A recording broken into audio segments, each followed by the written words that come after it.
Saat video ini kami tayangkan, kami yakin teman-teman sudah bisa mendapatkan prosesor terbaru dari Intel Core generasi ke-12 atau Alder Lake S di pasaran. Dan kami memperkenalkan salah satu motherboard andalan dari Gigabyte Aorus yang memiliki form factor mini ITX. Jadi bagi teman-teman pecinta mini PC atau small form factor build, ini adalah salah satu motherboard yang ditawarkan dari seri Aorus bagi kalian. Kami akan mengulas motherboard ini secara menyeluruh. Tonton video ini dari awal sampai selesai.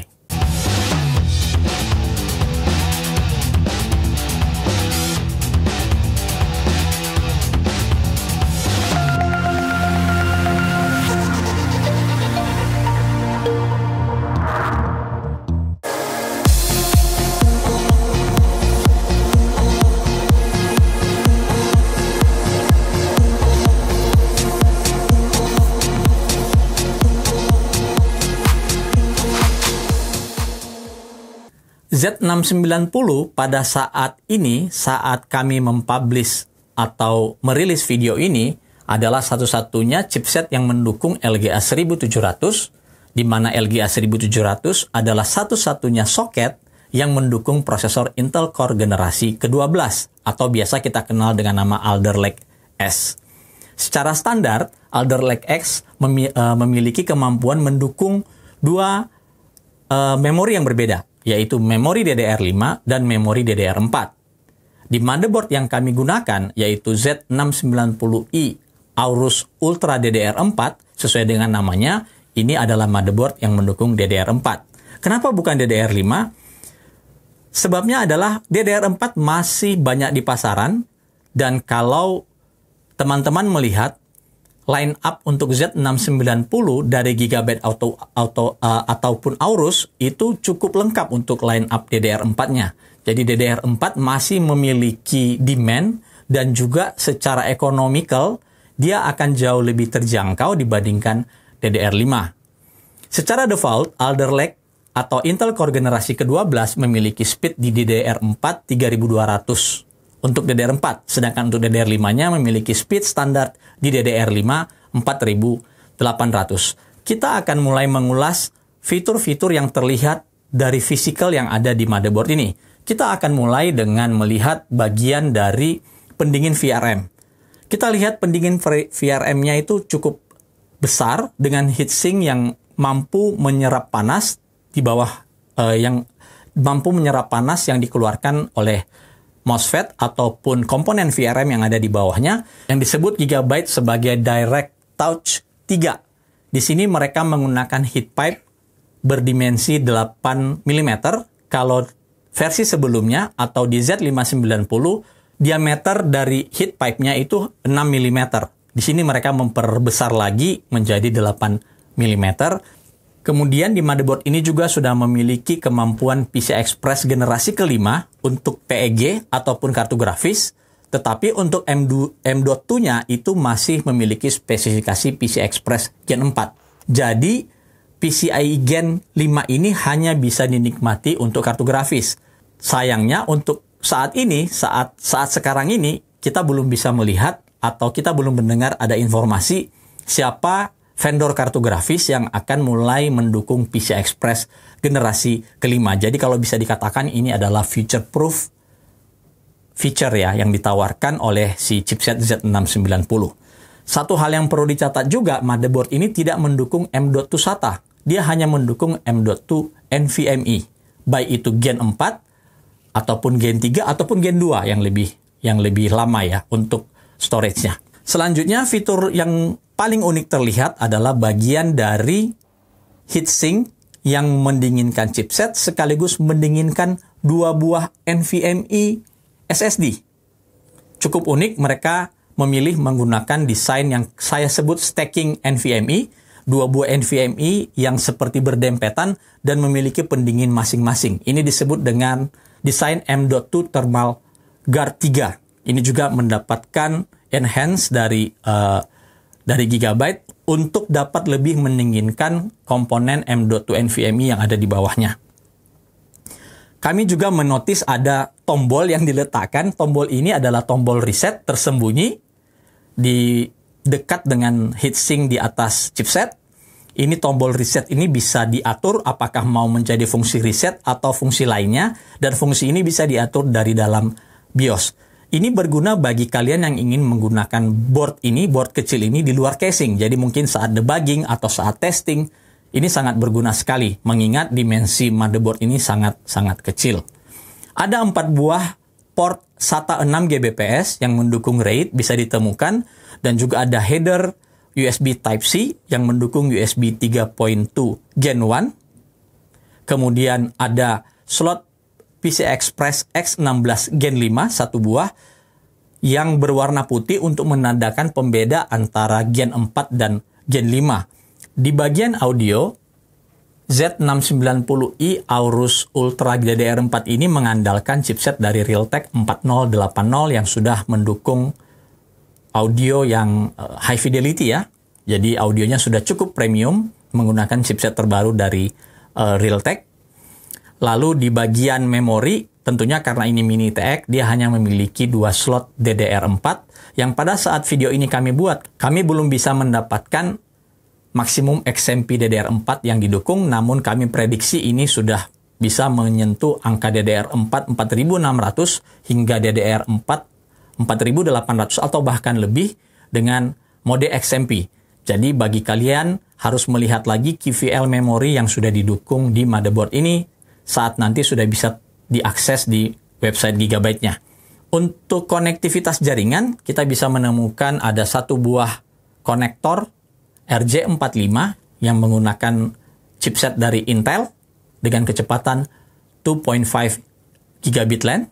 Lalu ada solusi Near Cable LAN yang sudah memiliki standarisasi Wi-Fi 6 atau AX ya. Lalu untuk output dari onboard videonya ini memiliki 2 buah, yaitu HDMI 2.0 dan juga DisplayPort. Jadi jika kalian menggunakan prosesor yang memiliki IGP, contohnya seperti prosesor Intel Core i9 12900K, maka onboard-nya bisa dimanfaatkan melalui 2 konektor output video ini.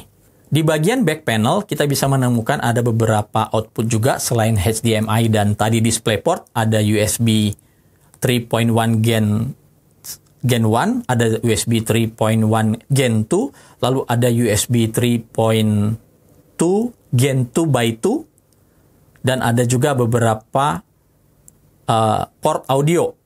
Jadi di sini ada line out dan mic input untuk audionya. Lalu tentunya ada antena dan ada tombol Q Flash Plus yang bisa digunakan untuk melakukan update BIOS tanpa memasang prosesor, memori, ataupun kartu grafis. Lalu kita akan fokus pada pembahasan mengenai VRM yang ditawarkan di motherboard kecil ini. Kita akan buka dan lihat seperti apa kondisi di balik heatsink besar yang menutupi bagian dari area VRM. Ini adalah bagian dari stacking M.2 NVMe ya. Saya istilahkan dengan stacking. Kenapa? Karena dia memiliki kemampuan untuk menampung 2 buah NVMe sekaligus. Ini bagian pertamanya. Bisa kalian lihat heatsinknya cukup sangat serius untuk dibuat. Dan ada dilengkapi dengan thermal pad-nya. Lalu di bawahnya kita bisa buka lagi. Ini ada tersembunyi kabel untuk audio ya, front audio. Jadi dia disembunyikan di sini. Jadi ini kita singkirkan dulu untuk bisa mengangkat. Ya, ini yang saya katakan tadi. Kita bisa memasang NVMe di bagian ini. Dan juga kita bisa memasang NVMe di bagian bawahnya. Dia memiliki konektor khusus yang terhubung ke bagian PCB di motherboard. Ini disebut dengan BTB plug. Ini istilah dari si Gigabyte-nya. Ini hanya kami temukan di motherboard ini. Di versi-versi sebelumnya, seperti di Z490 atau Z590, biasanya M.2 NVMe port kedua ada di bagian belakang dari PCB motherboard. Ini cukup unik ya. Dan ini benar-benar berjalan di speed Gen 4.0 kedua-duanya.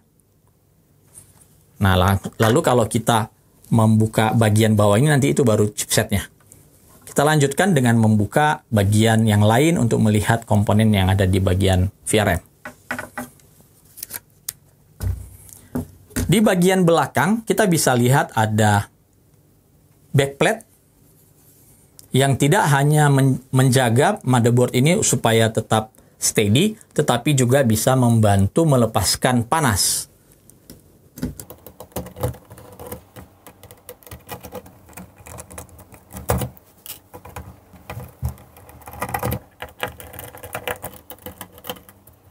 Kalau kita lepas bagian backplate-nya, kita bisa melihat ada thermal pad di bagian belakang, juga di bagian backplate-nya.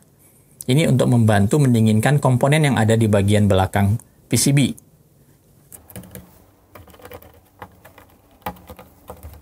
Di bagian belakang PCB, kita juga bisa melihat ada beberapa buah SMD kapasitor yang berfungsi untuk memperbaiki transient response, sehingga transient response itu jauh lebih baik.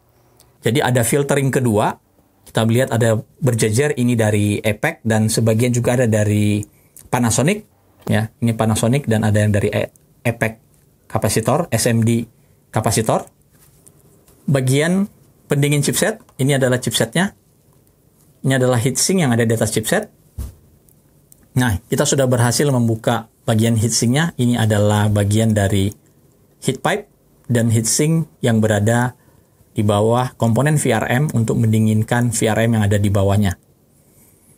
Nah, ini adalah semua komponen yang ada yang sudah kita buka.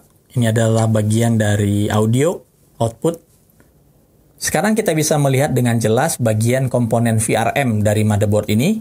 Pertama sekali, perlu kami beritahukan bahwa untuk desain fasa dari prosesor Intel Core generasi ke-12, ada sedikit penambahan bagian fasa. Kalau dulu biasanya kita taunya adalah V-Core dan juga VSOC, maka untuk yang sekarang ini ada bagian yang disebut dengan V-Core, lalu ada VCCGT yang berhubungan dengan IGP, ya, IGP dan juga IMC, lalu ada VCC AUX yang ini berhubungan juga dengan memory controller sebagian, dan ketiganya memiliki desain fasa yang berbeda-beda. Untuk prosesor ini ada 10 buah fasa menggunakan solusi dari Renesas RAA 220105 berkapasitas atau memiliki spesifikasi 105 ampere. Jadi kalau kita bandingkan dengan Z590, sekarang untuk VRM-nya itu sudah bermain di atas 100 ampere ya kapasitasnya. Ini dari jenis Smart Power Stages. Artinya kalau Smart Power Stages, SPS, itu memiliki hardware monitoring tersendiri. Dia punya sensing untuk hardware monitoring. Ketika ada overheat, dia akan langsung mengadjust power yang atau mengatur daya yang masuk ke prosesor. Lalu di bagian VCCGT-nya ada satu buah SPS juga, tapi berkapasitas 60 ampere. Lalu untuk VCC AUX, ada dua buah digital driver MOS 70 ampere. Dan semuanya ini dikontrol oleh satu buah PWM controller digital dari Renesas RAA 229130. Jadi ini fully digital solution. Dan kalau kita lihat dari dekat, ini ada filtering yang berlapis. Setelah daya masuk dari power supply, kemudian difilter, masuk ke VRM, lalu kemudian difilter lagi oleh beberapa buah SMD kapasitor, baik yang ada di bagian depan PCB motherboard, maupun di bagian belakang untuk memastikan transient response yang terjadi itu maksimum. Dan ini sangat mempengaruhi kinerja prosesor, umur pakai prosesor, dan tentunya berhubungan dengan overclocking kalau kita ingin melakukan overclocking pada prosesor yang kita gunakan. Kami sedikit menyinggung mengenai cara memasang prosesor. Ini agak sedikit berbeda dengan LGA 1200. Seperti ini cara memasang prosesornya. Jadi dia memiliki bukaan yang seperti ini, ya. Kalau dulu kan cuma satu aja, ini sekarang berlawanan antara tuas pengunci dengan penutup soketnya ini tidak sama. Jadi mirip-mirip dengan soket LGA 2066 ya, 2066. Demikian bahasan kami untuk motherboard Z690i Aorus Ultra DDR4, sebuah motherboard mini ITX yang masih menggunakan DDR4 yang mendukung prosesor terbaru Intel Core generasi ke-12. Ini motherboard yang sangat ideal buat kalian yang ingin membutuhkan konektivitas yang cukup lengkap dan ingin membangun sebuah PC mini ITX atau small form factor yang penuh dengan fitur dan juga memiliki kemampuan kinerja yang tinggi. Ini bisa dibuktikan dari penggunaan konfigurasi VRM yang premium. Ini kayaknya kalau kami lihat dari sisi mini ITX, ini salah satu mini ITX yang memiliki VRM yang cukup salah satu VRM yang premium ya di kelas mini ITX. Jadi itu saja yang bisa kami share tentang motherboard baru ini. Jika kalian suka dengan video ini silahkan like dan jangan lupa untuk subscribe channel MacLab ID. Sampai ketemu di konten kami berikutnya.